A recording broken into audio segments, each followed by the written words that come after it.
안녕하세요. 오늘은 29편 두 번째 해월신사법설 강서에 대해서 이어서 하겠습니다. 지난 시간에는 1945년 을유년 닭띠해종 유술해 자까지 했습니다. 그래서 45년부터 46년, 47년, 48년 무자년까지 했고요. 여기까지는 특별히 어려운 부분은 없습니다. 근데 다음 구절부터는 온갖 고사와 추상적인 것들로 가득 차 있거든요. 그래서 49년 기축년부터 이제 풀어보도록 하겠습니다. 그래서 제가 여기 색깔로 이렇게 칠해놨는데요.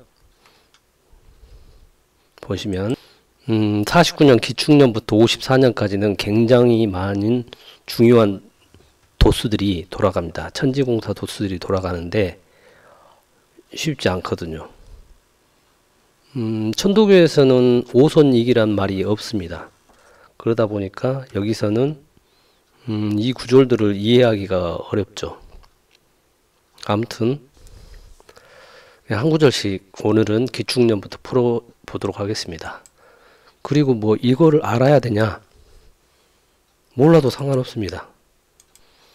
그래서 왜 이런 걸 하냐고 모르겠습니다. 제가 이런 걸 올리는데 어떤 분들은 이걸 다 내리라고 하십니다. 그리고 이전에는 제가 소속하고 이름까지 다 밝혔었는데 다 지우라고 그래가지고 대순진례 어디 방면이라고까지 얘기를 하고 제 직책까지 이름까지 다 얘기했지만 다 지우라고 싹 지웠습니다.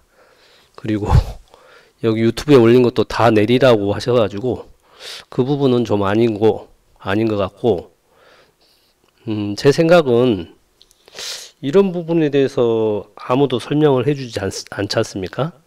누가 이런 얘기 해줍니까? 어디 가서 찾아봐도 얘기 안 해줍니다.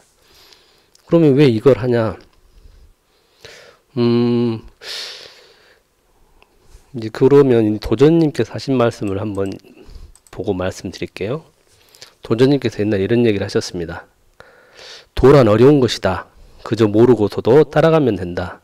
저 이 말씀이 항상 맞다고 생각합니다. 모르고서도 믿고 따라가면 됩니다. 그래서 조금 안다고 잘못 얘기하면 죄를 짓게 된다. 우리도 보면은 굉장히 이제 교화나 하시다 보면 잘못된 얘기들이 가끔 하게 됩니다. 그거 가지고 또 시비를 거는 수반들도 많이 생기고요.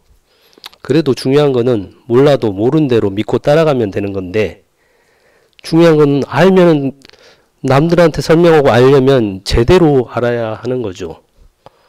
잘못 알고 엉뚱한 소리를 전하게 되면 자기도 죄 짓고 딴 사람도 죄인을 만들게 되죠. 그래서 상제님께서는 시속에 병신이 육갑한다는 말은 서투른 글자나 배웠다고 손가락을 곱작이며 아는 체 한다는 말이니 이런 자는 장차 죽음을 면하지 못하리라. 이렇게까지 얘기를 하십니다.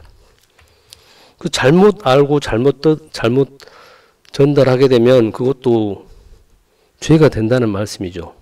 그래서 중요한 거는 그게 아니고 도전님께서 하시고 싶은 얘기는 알려면 똑바로 알아야 하고 모르면 배워나가야 된다는 얘기죠. 그리고 도주님께서도 비결은 비결이고 진리는 진리다. 비결하고 진리는 엄연히 다른 겁니다. 그렇지만 비결을 이렇게 풀다 보면 하늘의 뜻이 어떤 뜻이라는 것을 이해하게 되는 거죠.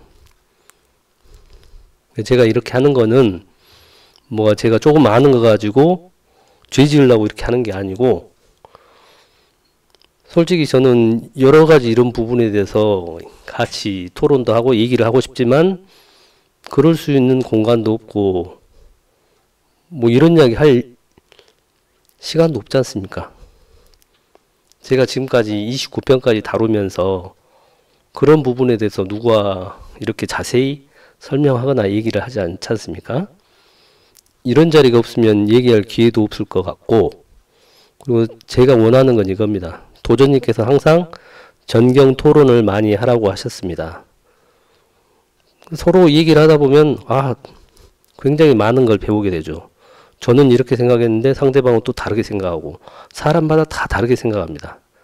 그렇게 이제 토론하고 교류하는 과정에 굉장히 많은 걸 깨닫고 배우게 되거든요. 근데 이제 그럴 시간이 없기 때문에 저는 저 혼자 일종의 이제 누가 그렇더라고요. 저보고 이걸 계속 올리라고. 왜 올리라고 하시냐고 그랬더니 자기가 아는 거에 대해서 서로 공유하고 나누는 거는 행복한 일이다. 그래서 뭐 반대해도 그냥 올리라. 자기는 이걸 듣지도 않으면서 그냥 올리라고 하시더라고요. 아무튼 이게 몰라도 되고 알면은 제대로 알고 모르셔도 그냥 믿고 따라가시면 됩니다. 근데 이걸 아시면은 사람은 항상 흔들리지 않습니까? 끊임없이 흔들리고 하지만 내가 이걸 제대로 알게 되면 아 이렇게 큰 뜻이 있었고 천지공사가 이렇게 돌아가는구나 이해하실 수 있거든요. 그러면 흔들릴 때 다시 제자리 찾아갈 수 있고 그리고 이제 이 안다 모른다에 대해서 옛날 분들이 이렇게 얘기를 많이 하셨죠. 박남박식이 두려우니라 이렇게 얘기를 하셨는데 옛날에는 잘못 알려줘가지고 많이 배우고 많이 아는 거는 나쁜 걸로 이렇게 그렇게 설명을 하신 적이 있었어요. 그런데 이제 나중에 알고 봤더니 도전님께서는 그렇게 얘기를 하신 게 아니에요. 많이 알고 많이 배워라. 그러면 도도 잘할 수 있다. 그래서 그래서 도전님께서 학교 사업을 엄청 많이 하시지 않습니까? 세상을 교육을 시키고 가르쳐야 된다고. 왜 그러냐 하면 선천에 못 배워서 원한 맺힌 신들이 그렇게 많았던 겁니다. 저 역시도 그런 게 있더라고요. 누구나 다 내가 조금 좋은 스승을 만났으면 내가 좀 더 잘 됐을 텐데 이러한 생각들이 사람들 다 있어요. 가지고. 많이 배운 사람도 그래요. 그래서 도전님께서 그 못 배운 한을 풀어주기 위해서 대학교까지 다 지으신 거고 상제님께서도 대학공사도 하신 거고요. 그래서 천하를 많이 가르쳐 가지고 이 문명 개화를 시키려고 했지만 선천의 법이 공리공론에만 빠지고 자기 이익만 바라다 보니까 원래 하늘에서 뜻했던 그 대학이 아니었던 거죠. 그리고 제가 푸는 과정에서 어려운 말로 풀거나 뭐 주역이 어쩌고 이런 말 안 합니다. 있는 말로 그냥 충분히 할 수 있는 얘기로 그냥 사리에 따져서 막 이렇게 꾸미고 저렇게 만드는 건 아니죠. 왜 그렇게 하냐면 어차피 지금 예시 부분을 하니까 예시 보시면 상제님께서 이렇게 얘기하시지 않습니까? 하루는 자신이 알고 계시는 문자로서도 능히 사물을 기록하리라 말씀하시고 먼저 옥편을 불사르세요. 어려운 글자 다 불살라 버리신 거죠. 이거 이어서 천수경이 뭐 어떤 내용입니까? 정구업진원 수리수리 마수리 수수리 사바 이렇게 하면 쭉 나가지 않습니까? 천수경 보면은 이거는 그 주문들이 다 이제 산스크리트어죠. 우리가 이런 게 굳이 필요하지 않다고 하시는 거예요. 사요는 뭡니까? 저도 잘 모르겠지만 아마도 이럴 것 같습니다. 무수히 많은 선천의 역사서가 있는데 너무 어려워요. 방대하고. 그렇기 때문에 항상 역사서를 요약서를 만들어 가지고 이렇게 전체를 가지고 있고 요약서 따로 가지고 이렇게 공부를 했던 거죠. 옛날 사람들이. 그것도 필요 없다. 해동 명신록. 해동에 있는 명신들에 관한 기록이겠죠? 저도 몰라요.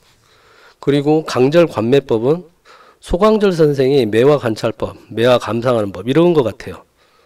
이런 거 뭔 필요 있냐? 심지어는 대학도 불사르세요. 대학 얼마나 좋은 책입니까? 사서삼경 중에 으뜸인 대학도 태워버리세요. 그리고 어려운 법률문서, 채권문서도 모조리 불사르셨도다.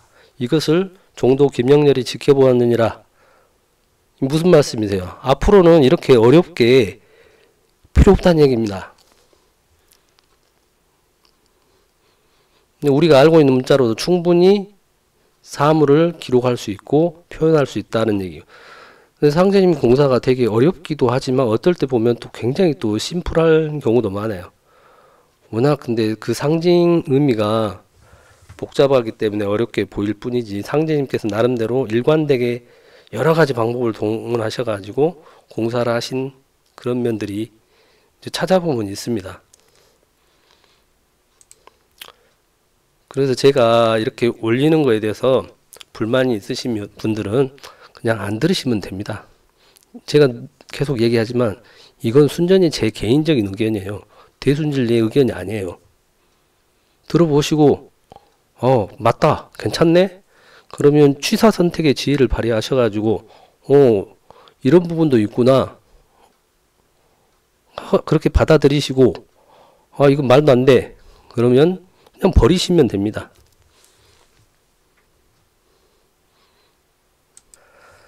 아무튼 제가 이제 해월신사법서 강서까지 끊어 들어가지고 이렇게 얘기를 하는 거는 뒷부분에 오늘부터 쭉 하는 부분에 큰 의미가 있기 때문에, 그리고 천지공사에 굉장히 큰 의미가 있어요.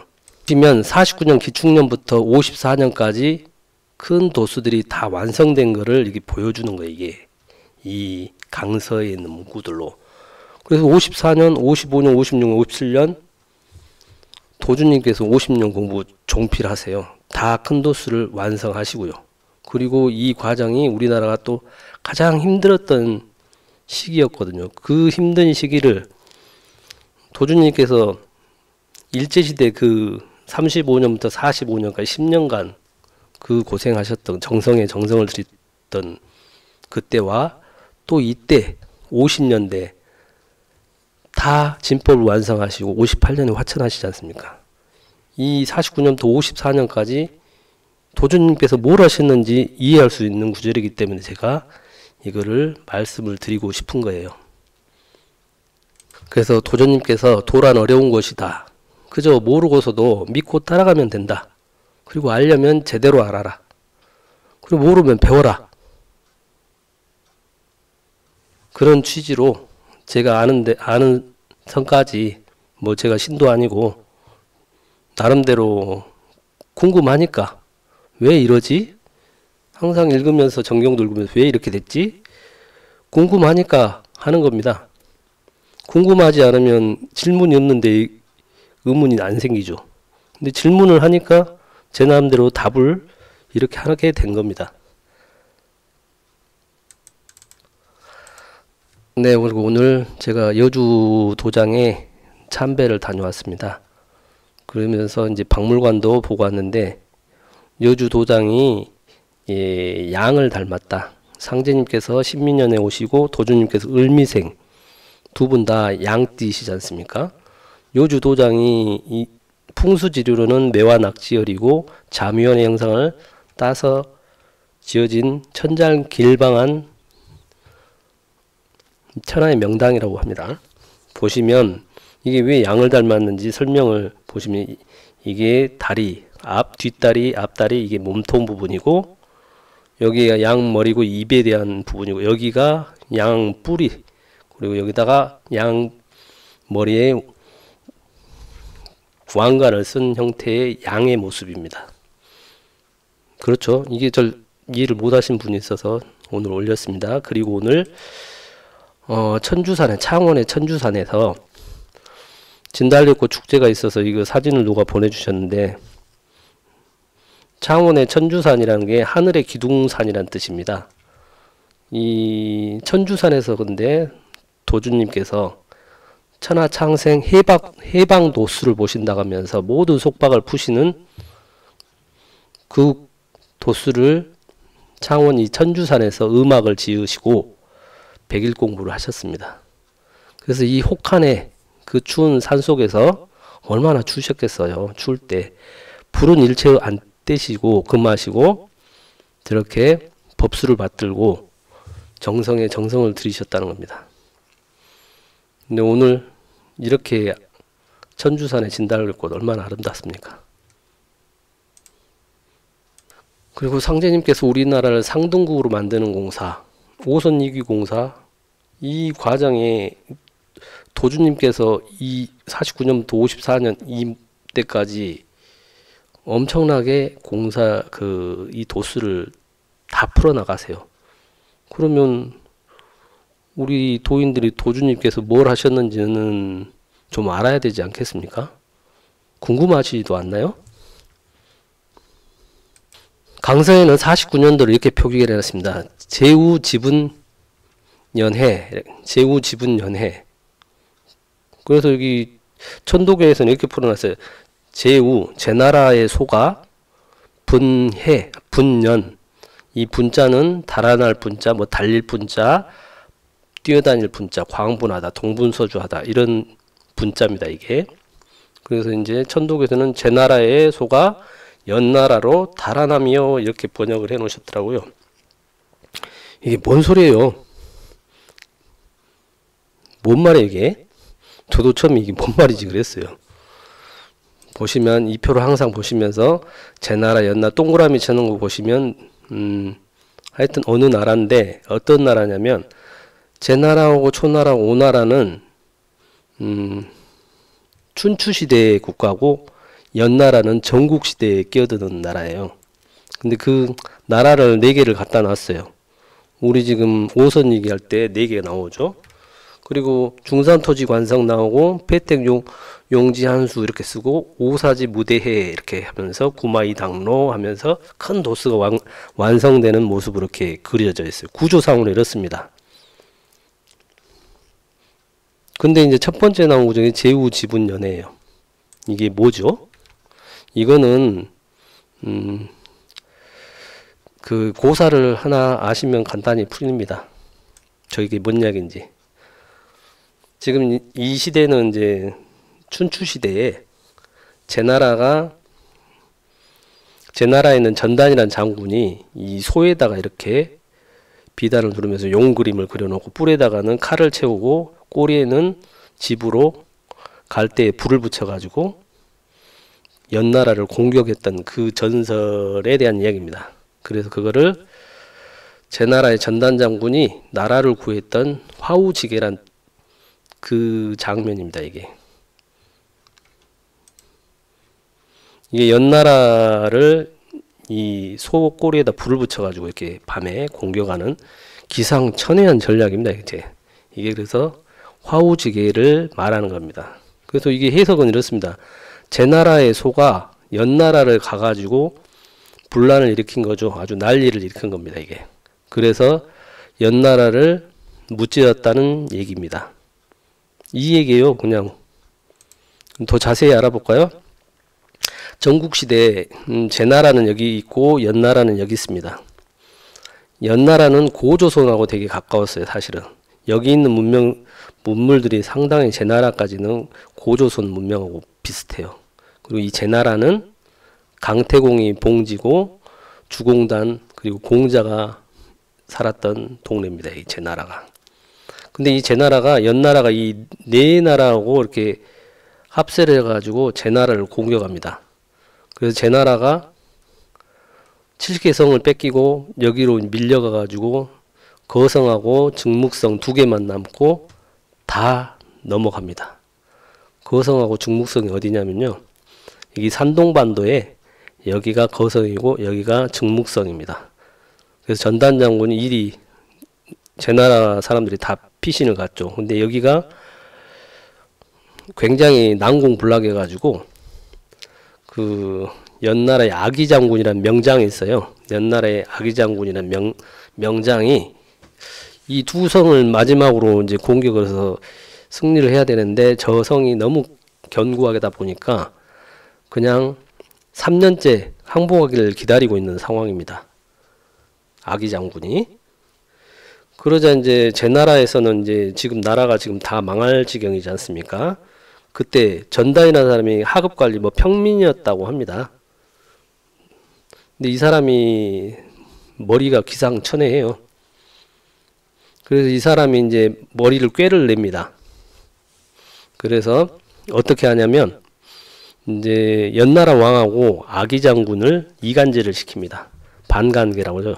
연해왕하고 아기 사이를 이간질을 어떻게 하냐면 성을 3년 동안 항복을 안 시키고 저러고 있는 거는 자기가 왕이 되고 싶어서 저런 거라고 소문을 막 냅니다. 그래서 연해왕이 발끈하죠. 그래서 아기 장군을 해임해버려요. 그래서 아기는 죽일 것 같아서 여기 옆 나라로 피신을 떠나버립니다. 그리고 못난이 기겁장군을 임명을 합니다. 기겁은 이름도 기겁하다 하는 것처럼 기겁이에요. 못난이 장군인데, 일단 그래서 기겁장군이 임명이 돼 있는데, 거기서 또 이제 전단장군이 머리를 또 써요. 그래서 제나라 사람이 코를 베고 조상의 무덤을 파헤치면서 욕을 보일 거라고 그렇게 소문을 쫙 냅니다. 그것이 제나라 사람들이 제일 무서워하는 거라고 이렇게 소문을 냈더니 기겁이 그 말대로 진짜 합니다. 제나라 사람을 잡아다가 코를 베고 조상의 무덤을 파가지고 욕 보이니까 제나라 사람들이 이제 죽기 살기로 싸울 마음을 먹게 된 거죠. 엄청나게 제나라 사람들 분노하면서 단결을 시킵니다. 기겁은 별 생각도 없이 소문대로 이렇게 했던 건데 제나라 사람이 두려워할 거라고 해서 했는데, 오히려 제나라 사람들은 그것 때문에 죽기 살기로 싸우기로 마음을 먹은 거예요. 그리고 또 한편 소문을 냅니다. 제나라가 이제 곧 항복할 것이다. 그랬더니 이제 기겁은 신나가지고 이제 그러고 있는 거죠. 곧 항복한다니까. 그래서 군영 진영이 이제 허술한 상태에서 밤중에 전단 장군이 1000마리의 소에 붉은 비단을 옷을 입힌 다음에 오색으로 용 모양으로 이렇게 변장을 시키고 소의 양뿔에 창칼을 채우고 꼬리에 기름 묻은 갈대를 매단 후에 성문을 열고 불을 비칩니다. 이 소들이 그냥 놀래가지고 연나라 진영으로 막 뛰어들죠. 이거를 화우지계라고 합니다. 그래서 그냥 기겁은 전사하고 그 순간에 빼앗겼던 70여 생을 단숨에 회복을 합니다. 이 화우지계를 통해서. 엄청난 아이디어죠. 이렇게 했다는 겁니다. 이 그림 한 장처럼. 아주 연나라를 깨박을 내버린 거죠.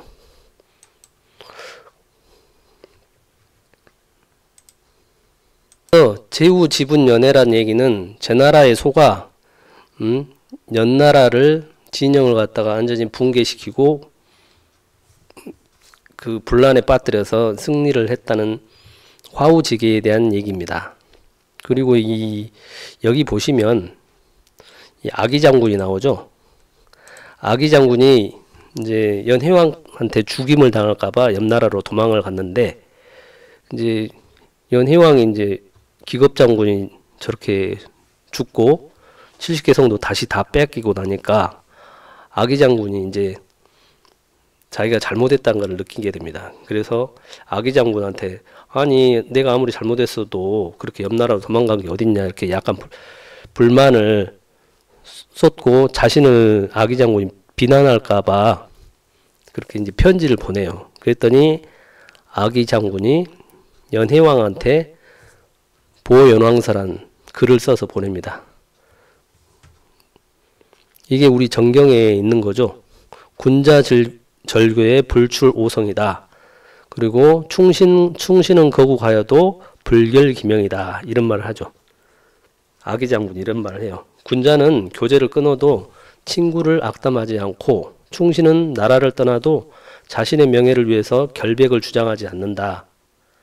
임금 탓을 안 한다. 이런 얘기죠. 이 구절이 어디서 나옵니까? 김영렬이 김광찬이 난리를 치니까 이렇게 타이르죠. 여기서는 군자절교 불출오성, 여기서는 고인절교 불출오성 이렇게 한 거죠. 상제님께서 인피에서 태인으로 가시면서 동국약방을 들리지 않고 바로 가버리시니까 김광찬이 불평을 하죠. 그랬더니 김영렬이 상제님께 어찌 그리한 성격의 소유자를 문화에 머물게 하시나이까, 이렇게 하니까 상제님께서 용이 물을 구할 때는 비록 가시밭길이라도 피하지 않느니라. 그렇게 타일르시니까 형렬이 돌아와가지고 광찬에게 고인절교 불출오성이다. 고인은 절교를 하더라도 나쁜 소리 안 한다. 그래서 이후부터는 불평을 하지 말아라. 이렇게 충고를 해주죠. 이 말을 했던 사람이 저 연나라의 아기 장군이 한 말입니다. 이 시대의 전국시대 때, 춘추시대 때 얘기입니다. 그러면 대체 49년 기축년에 왜 이게 소 이야기를 하면서 이런 얘기를 할까요? 포인트가 어디에 있을까요? 나라를 구한 기가 막힌 아이디어? 그래서 그러면 뭐 메가더 인천 상륙작전? 우리나라가 이렇게 대구까지 밀려서 영천 전투에서까지 밀리죠. 근데 여기서 다시 북진하게 된 거는 메가더가 1950년 9월 15일 인천 상륙작전으로 승기를 한숨에 되돌리죠. 아, 그 이야기 하신 건가? 이렇게 처음에 생각했어요. 아, 그런데 그게 아니고, 메가더 인천 상륙작전은 1950년에 있었던 일이고, 요건 지금 기축년 이야기입니다. 기축년. 근데 이제 전단 장군의 포인트를 두면, 우리나라가 이렇게 그 사지에 처했을 때, 이 인천 상륙작전으로 단숨에 이렇게 역전시킬 수 있었던 거 보면 상당히 이 제후지분년의 전단 장군의 화우지기와 비슷하다 이런 생각은 듭니다. 그렇지만 이건 49년 기축년을 상징적으로 얘기한 거기 때문에 여기서 답을 찾을 수는 없을 것 같습니다. 그래서 더 고민을 또 했어요. 그래서 제후지분년회와 가장 근접한 게 뭘까? 그래서 여러 가지 제가 설을 만들었어요. 첫 번째는 인천 상륙작전, 근데 그건 아닌 것 같고, 그 다음에 두 번째는 이 화우지계란 기상천외한 전략, 이걸 말하는 건 아닐까 해서 이때 쭉 살펴보면 이렇습니다. 6.25는 사실 김일성이가 스탈린을 엄청 조릅니다. 무려 편지를 48번을 씁니다. 남침할게요, 도와주세요. 남침할게요, 도와주세요. 이번에 침범하면 안 됩니까? 그랬더니 스탈린은 미국을 되게 두려웠어요. 너 미국 있는데 이길 수 있겠어? 그랬더니 아직 아니야. 미군이 지금 있는데 네가 어떻게 이길 수 있겠어? 그래서 반대를 합니다. 그리고 모택동이도 만나라. 만일 너가 전쟁을 하고 싶다면 소련은 참전을 할 수가 없다. 왜냐? 미국을 건드리면 미국이 참전하면 안 되기 때문에 소련은 일체 뒤에 빠지고 너희들이 해라. 그리고 모택동인을 동원해라. 이렇게 뒤에서 수작을 부리죠. 근데 이제 주한미군 철수가 사실은 49년 이 기축년의 6월 달에 5만 명의 미군들이 미군정 완료하고 가버리죠. 48년에 이제 우리나라가 세워졌기 때문에 미군이 이제 군사 고문단만 남겨놓고 다 철수해버려요. 이승만이 너희들이 그렇게 가면 안 된다. 그렇게 설득을 했는데 그럼 무기라도 좀 주고 가라 해도 안 줘요. 참 그러니까 이게 보면 이 당시를 보면 이승만 박사가 국제적인 감각이나 엄청 뛰어났거든요. 이 사람이 쓴 책도 있고 쭉 보시면 저 양반이 미국의 유명 대학 하버드까지 다 나왔어요. MIT 뭐 거기서 이제 하버드에서 마지막 박사까지 받으신데 이분이 국제정치 아주 달인이었어요. 그래서 미국에 있는 트루만이나 그 아이젠하워 같은 사람도 가르쳤어요. 지금 국제적인 상황이 이렇다. 근데 이제 이승만은 이제 메가더하고는 생각이 아주 똑같았어요.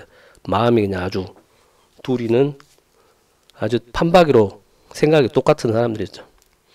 아무튼 근데 미국에서는 우리나라에 대해 아무 가치를 못 느꼈거든. 전략적 가치도 못 느꼈기 때문에 에치슨 라인에서도 대만하고 우리 남한을 제외시켜버리죠. 방어 라인에서 빼버리죠. 일본하고 필리핀만 넣어놓고.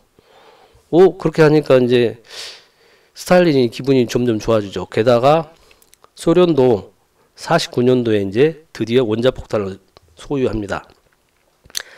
미국에 있는 불확지들이 이제 간첩들을 스파이들을 엄청 심어놨어요. 유럽이나 미국에도 그 간첩들 통해서 원자폭탄 설계 방법을 다 배우죠. 그래서 드디어 소련도 원자폭탄을 49년도 이 기축년에 갖게 돼요. 게다가 또 무슨 일이 있었냐? 보시면 국共내전에서 중국이 모택동이 장개석을 물리쳐요.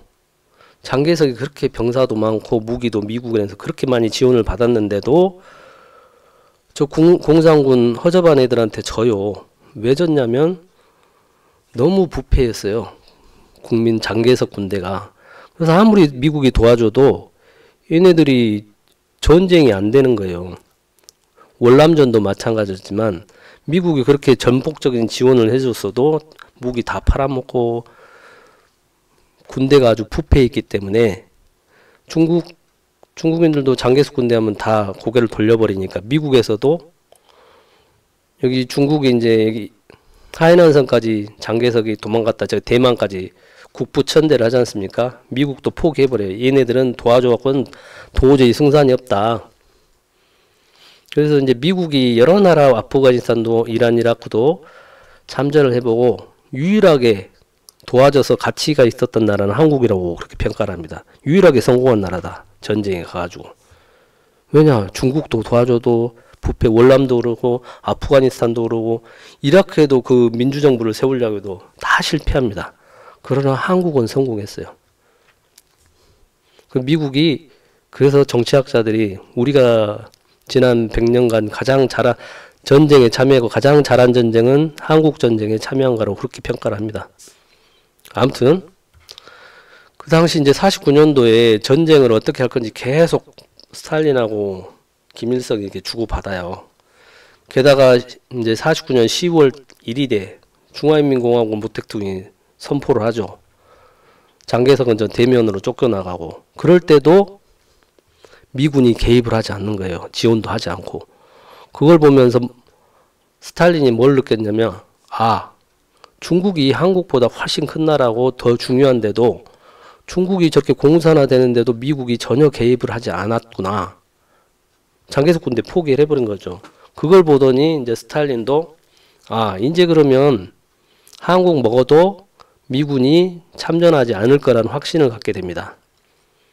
그래서 1949년 말에 스탈린하고 김일성이 미군은 절대 전쟁을 이제 해도 북한이 남한을 침입해도 절대 개입하지 않을 거라고 오판을 합니다. 그래서 이때 되면 전쟁을 하려고 마음을 먹죠. 그래서 다음에 50년 3월에 이제 김일성이 박건영이를 데리고 스탈린을 2차 방문합니다. 한 달 동안 머물면서 전쟁 계획을 세워요. 그리고 드디어 4월 10날 스탈린이 승인을 해줍니다. 그래 가라. 그래서 전쟁이 시작됐는데 얘네들이 49년도 이렇게 엄청나게 49년도에 큰 사건이 많이 있었어요. 주한미군 철수했지, 소련 원자폭탄 보유했지, 중공이 중화인민공화국을 수립 선포를 했지, 장개석은 대만으로 쫓겨났지. 그리고 그때 스탈린과 김일성은 미군이 절대 한국전에 참여하지 않을 거다 이렇게 오판을 하게 됩니다. 그리고 50년 1월 12일 날 에치스 라인까지 선언을 하죠. 한국하고 대만을 미국 방어선에서 빼버렸던 거죠. 그래서 스탈린, 김일성 확신을 갖고 이제 남침을 하게 됩니다. 아무튼 이런 과정이 거칩니다. 스탈린 입장에서는 유럽에서 계속 공산화 과정을 이렇게 시키고 있는 과정이었기 때문에, 그리고 여기 트루만 독트린이 하면서 그리스 내전에서 지원을 하고 터키도 지원을 해서 여기서 공산을 막죠.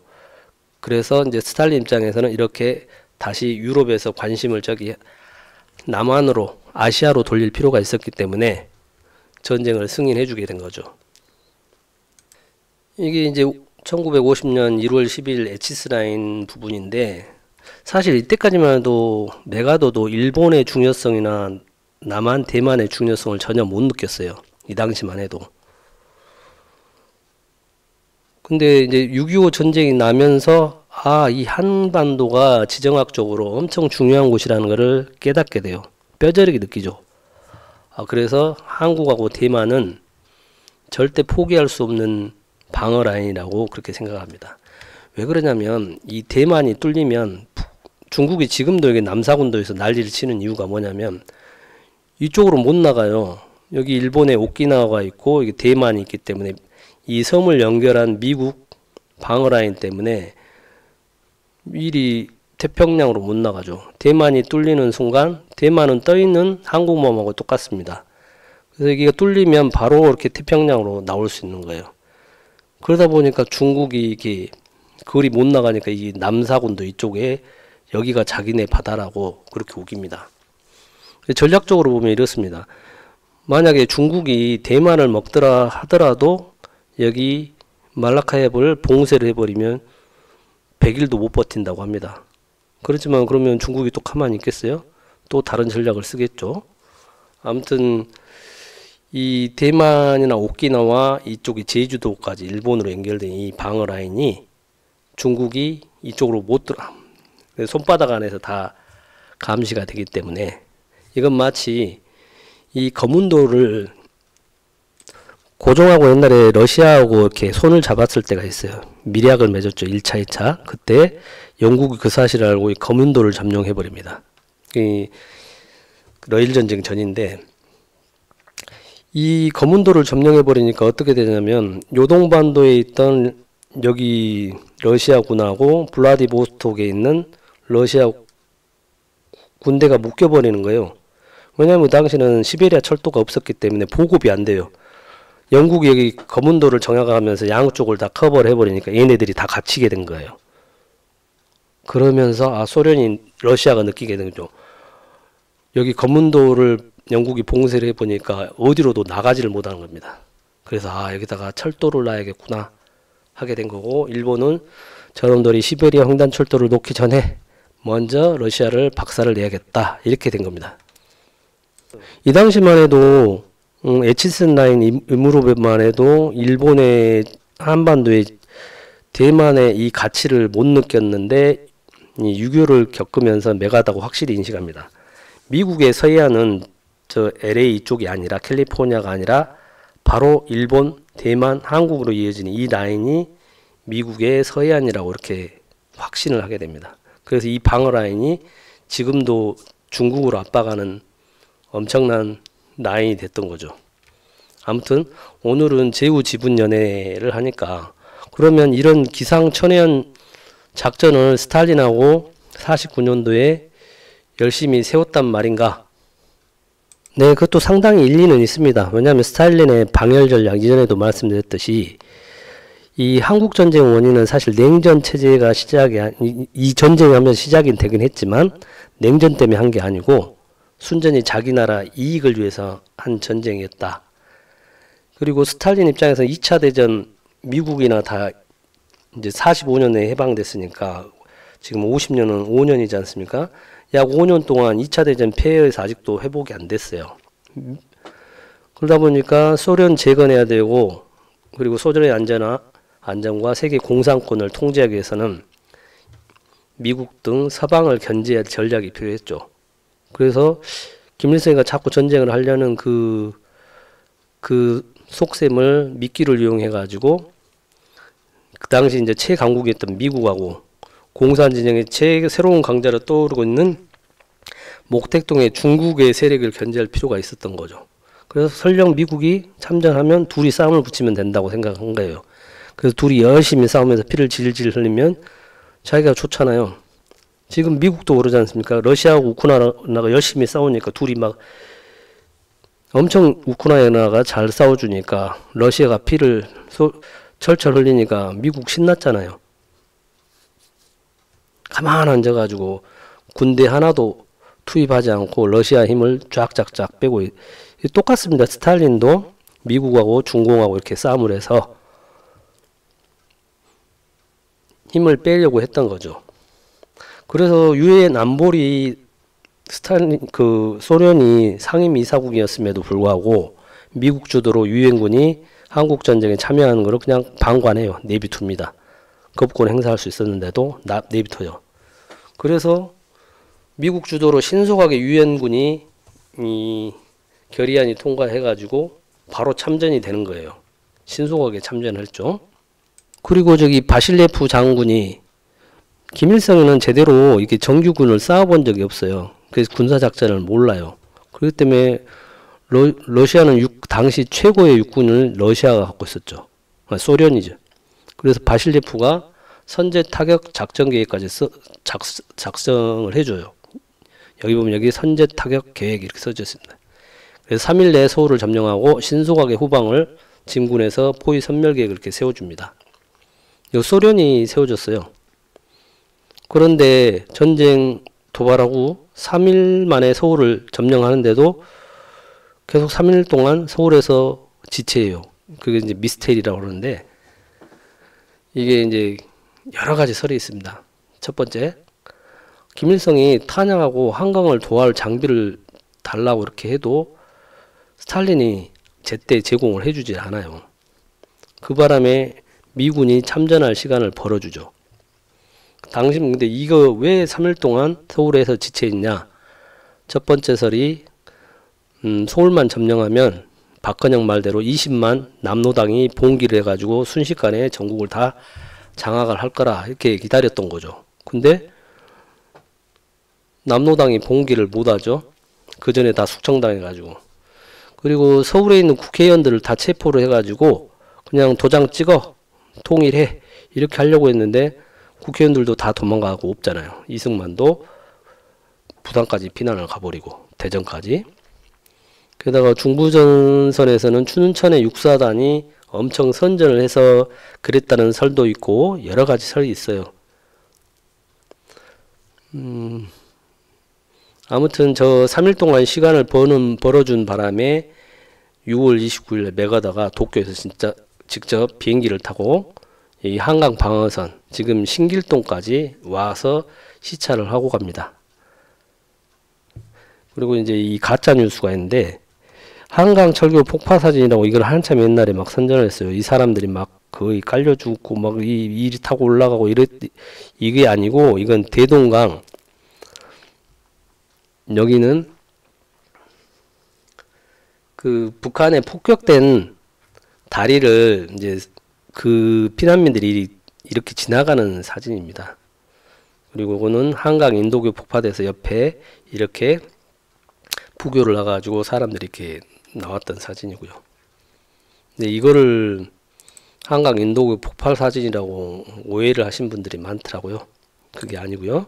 그리고 스탈린의 방일 전략 중에 이제 모택동이 전투기를 지원을 했는데도 계속 지원을 무시합니다. 그때 이제 스탈린도 미국 15기가 제트기가 있었어요. 제트기는 B-29기를 잡을 수 있거든요. 미그기가 있으면. 근데 지원을 안 해줘요. 처음에 이제 지원을 좀 하긴 했는데, 그것도 중국에서 이렇게 비행기가 떠서 이렇게 한반도로 오는, 그리고 압록강 부근에서만 활동을 해요. 그 정도만 참전하고 일체 비밀로 합니다. 소련군은 일체 참여 안 한 걸로. 근데 미국이 그런다고 뭘 할 수는 없잖아요. 그리고 북한으로 이제 압록강까지 밀려가자 김일성이한테 만주에다 망명정부를 수립해라 이렇게 지시를 합니다. 그래서 중공이 전투기 안 주면 참여 안 하겠다고 모택동이 버티니까 그렇게까지 시킵니다. 그렇게 하니까 이제 만주까지 미군이 넘어오면 모택동 입장에서는 미국하고 직접 국경을 대하고 그런 상황이 되니까 어쩔 수 없죠. 중국이. 그래서 참전을 할 수밖에 없게 만듭니다. 그래서 중공군이 이제 6.25에 참여하면서, 그리고 휴전회담이 이제 할 때 스탈린이 계속 방해를 합니다. 그래서 미군하고 중공을 15년간 서로 치고받고 전쟁에 묶어두려고 그런 전략을 썼던 거죠. 그래서 휴전회담이 이렇게 3년씩이나 길게 끝났던 거고, 이제 스탈린이 5월 달에 이제 죽자. 3월 달인가요? 죽자. 이제 그때 4개월 후에 7월에 휴전회담이 성립이 된 거죠. 스탈린이 죽고 나서 휴전이 된 거예요, 사실은. 이 스탈린의 대전략이 완전히 농락당했던 거예요, 김일성, 모택동이. 얘가 모르겠어, 머리가 하여간 교활해요. 그러면 이 제후 지분 연애가 이 스탈린의 기막힌 전략이냐? 이것도 좀 제가 봤을 때는 아닌 것 같아요. 아무튼 이 6.25는 5판에 5판 서로 계속 5판합니다. 미국이 절대 참전 안 할 거다 하는데 미국이 참전하죠. 바로 그냥 참전하고, 그리고 메가더도 중국이 절대 참전하지 않을 거다 이렇게 했는데 중공이 참여를 하죠. 이 타이슨이 했던 멋진 말 있죠. 누구나 그럴싸한 멋진 계획을 가지고 있다. 천막기 전까지는. 그렇죠. 그 제후 지분년에 이 화우지계의 가장 이제 제가 봤을 때는 근사한 답은 아마도 이 제3안인 것 같습니다. 그 힌트는 이제 분자에서 찾아본 분란을 일으킨다는 얘기입니다. 불 붙인 소를 갖다가 적군의 진영에 보내가지고 분란을 일으켜서 판을 뒤집어 엎어버리는 거죠. 그거의 가장 근사치가 이게 제가 봤을 때는 이 답인 것 같아요. 뭐냐면 이제 해방이 되고 나서 이제 48년도에 남북 각각의 정부가 수립되지 않습니까? 근데 이 38선 이남에서 계속 좌우 대립이 있었지만 북한은 다 공산화됐기 때문에 그런 문제가 전혀 없었죠. 이미 스탈린의 지시를 받고 있었고, 근데 남한에는 굉장히 문제가 많았죠. 왜냐면 좌우 대립뿐만 아니라 저 북한에서 계속 이렇게 공산화 시키려는 작전들을 세우죠. 그래서 38선을 경계로 남과 북 사이에 갈등이 엄청났어요.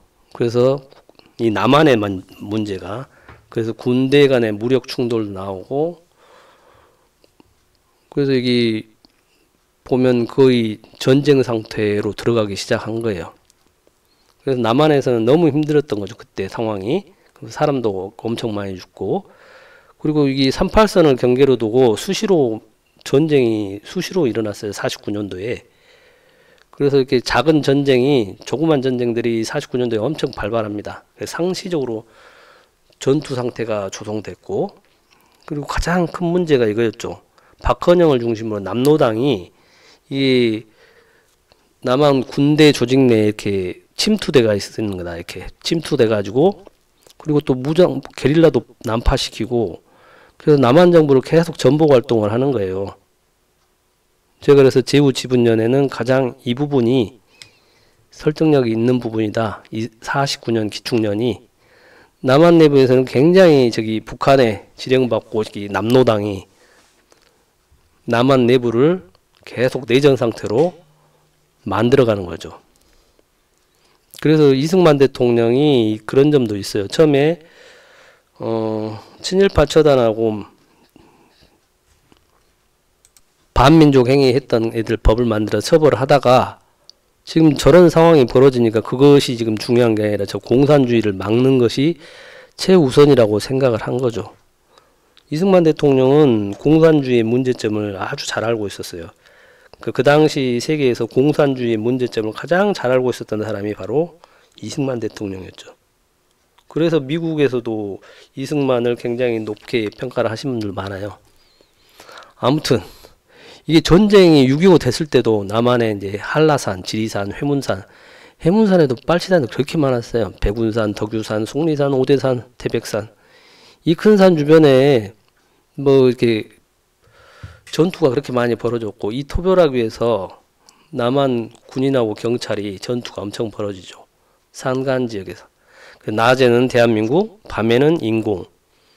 그러면서 무수히 많은 사람들이, 무고한 사람들이 죽었던 거죠.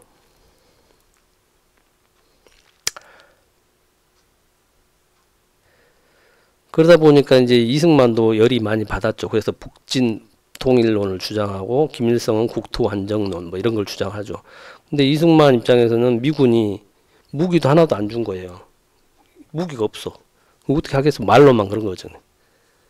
그래서 이제 49년도에 이게 가장 첨예하게 이렇게 북한에서 이게 남한에 이제 내분을 일으켰던, 엄청 내분을 일으켰죠, 사실은. 그래서 48년도에도 4.3 사건 제주도에서 벌어지고, 48년도에는 그 4.3 사건 제주도로 군대를 보내려고 그랬더니 14연대가 반란을 일으키지 않습니까? 그래서 박정희 장군도 이때 14연대를 반란을 진압했는데 공이 컸죠. 근데 자신이 바로 남노당 소속이었던 거죠. 형 박상희도 남노당이었고요.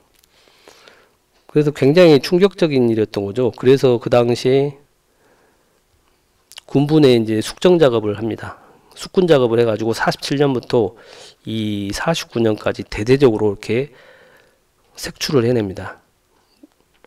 그러다 보니까 또 무고한 사람이 또 죽게 되는 경우도 발생을 했죠. 아무튼 이 숙군 작업을 다 해놨기 때문에 50년도에 박헌영 말대로 20만 명의 남노당이 국군이 봉기할 거라고 그랬는데 아무도 봉기하지 않았지 않습니까?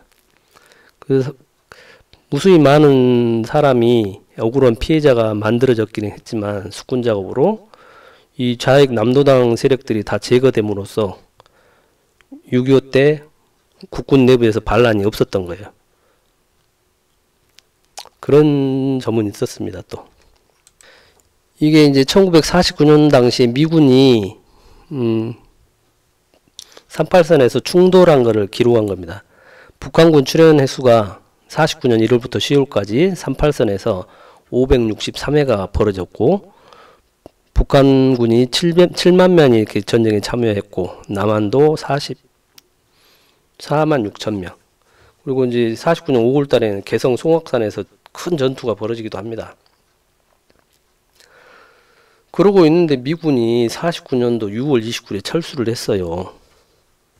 이런 상황인데, 미군도 그냥 미군 정도 입장에서는 여기 오래 있고 싶지 않았던 거죠.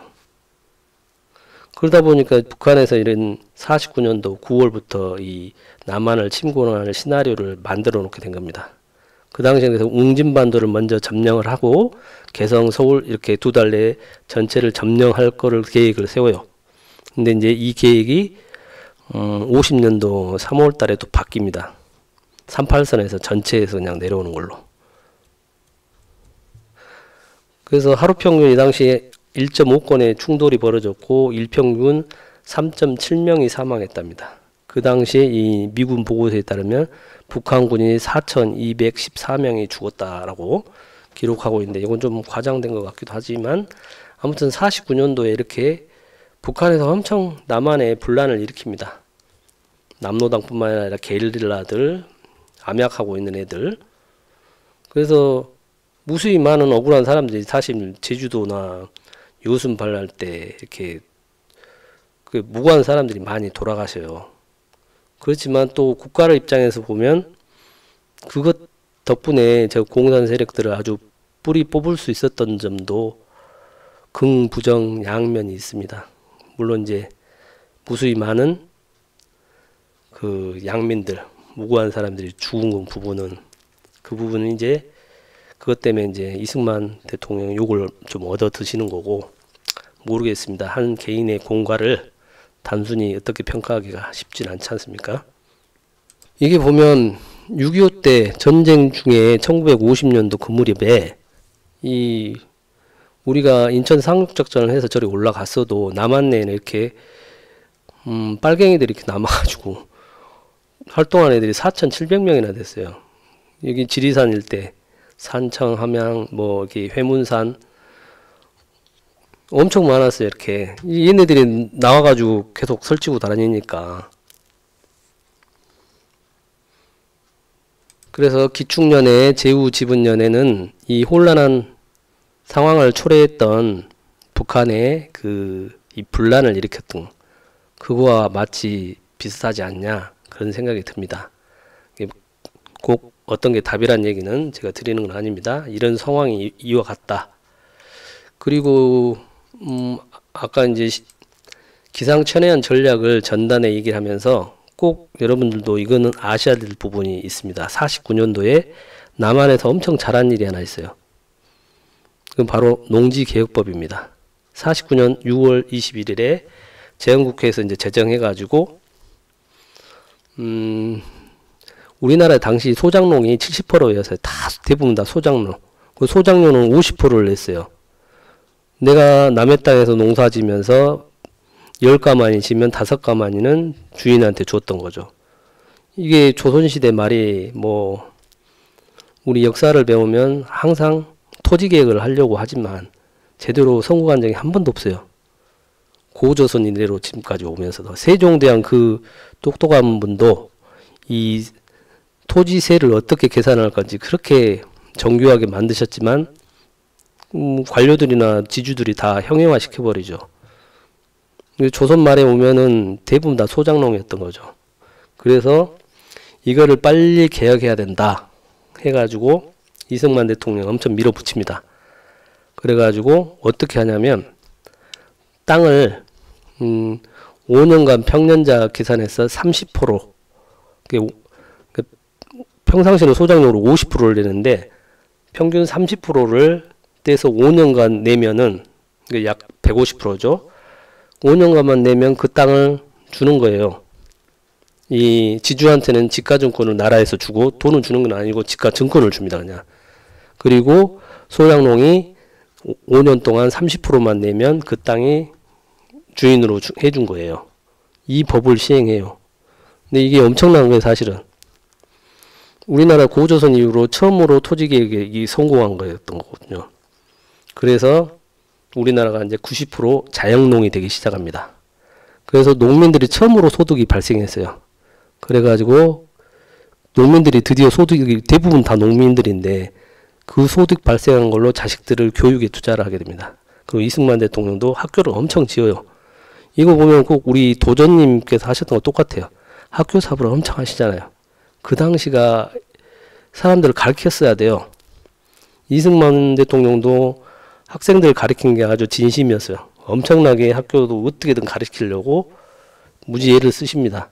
그래서 그리고 이 지가증권을 이제 지주들이 팔아요. 또 돈이 궁하면 그 지가증권을 많이 사가지고 이 산업자본이 형성되는데도 기여를 했고, 사실은 저 5년간 30%씩 지급해서 땅을 취득할 수 있게끔 했을 때 그 우리나라 당시 지주층의 한국민주당, 한민당에서는 당연히 엄청 반대를 했죠. 근데 김성수가 협조를 합니다. 저렇게 하자고 설득을 많이 해가지고 저렇게 했는데, 북한에서도 농지개혁을 했는데 북한의 농지개혁은 다 몰수했어요. 이거 다 좋죠. 어차피 소장농인데 국가가 싹 가져가서 다 소장농 또 만들어준 거예요. 그러다 보니까 이게 자기 땅이 아니지 않습니까? 인간은 열심히 하겠어요. 그게 소득이 많이 안 나죠. 그러다 보니까 그 무상으로 몰수했던 땅을 어떻게 해요? 다시 이제 협동농장으로 하니까 점점점 소출이 안 나오죠. 그래서 북한은 농지개혁이 엉망이 됐던 거예요. 근데 우리나라도 처음으로 이렇게 내 땅을 갖게 된 거예요. 농민들이. 내가 5년간 동안 30%만 주면 이게 내 땅이 되니까 얼마나 기뻤겠어요.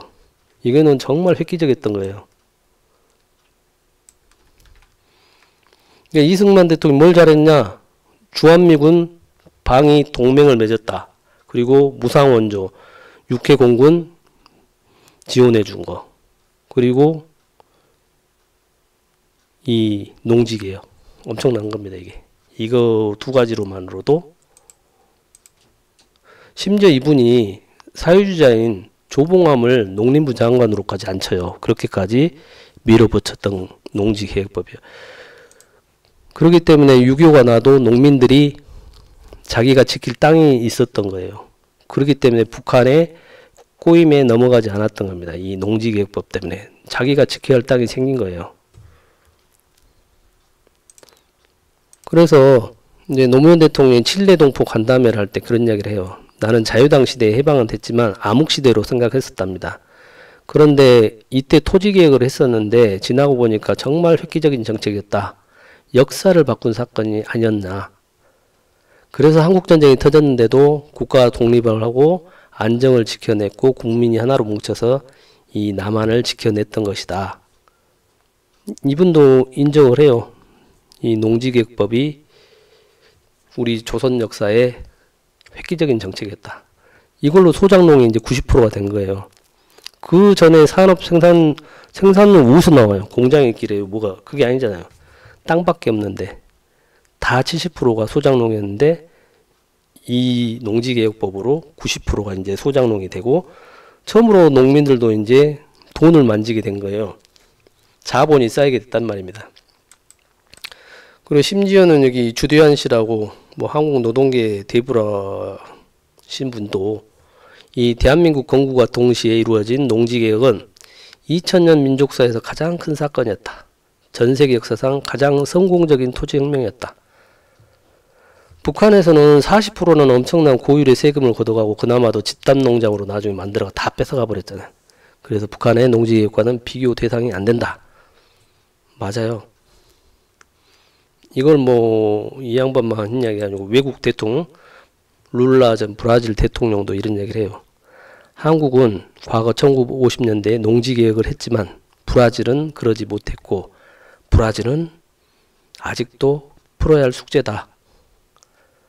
그래서 이 농지개혁을 했던 나라는 일본도 했어요. 왜 그러냐면 메가다가 보니까 이 지주계급들이 이 기득권들이 일제국주의에 앞장서서 했던 거예요. 그래서 지주제를 해체해버리려고 그래서 메가다가 농지개혁을 했던 거고 대만에서도 지금 모택동하고 그렇게 싸우면서 농민들이 모택동 편 들고 자기 편을 안 들더라. 원인이 뭔가 봤더니 야 쟤들은 다 소작농이었구나. 그래서 어느 정도는 이 농민들한테 소작농이 지위에서 벗어나게끔 만들어줘야겠다고 해요. 그래서 장개석이 대만에서도 토지개혁을 하게 됩니다. 그래서 민심 위반을 어느 정도 잠재울 수 있었던 거죠. 그러면 중국 모택동은 어떻게 했을까요? 북한은 똑같아요. 여기는 근데 죽였어요. 지주들을 반동으로 몰아가지고 인민재판에서 200만에서 600만을 죽여요. 저게 보면 공산주의의 문제죠.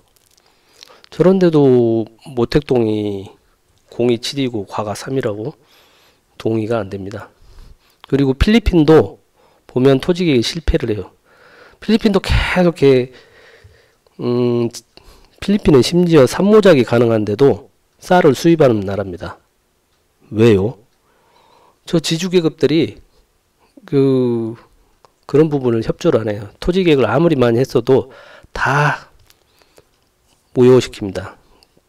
그래서 필리핀 가보면 코라손 아키노 대통령 일가들 있지 않습니까? 민주화에 뭐 어쩌고 저쩌고 하지만 이 집안도 대지주의 집안입니다.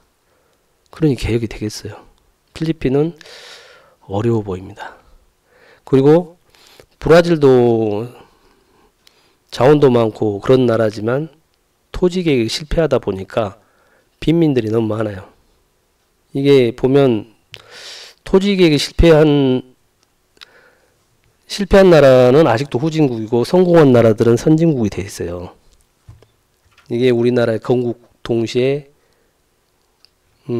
기축년에 제후지분년에 기상천외한 전락이기도 하지만 이 부분도 꼭 기축년에 이런 일이 있었다. 농지개혁을 했었구나. 라는 부분도 좀 알아두실 필요는 있을 것 같습니다.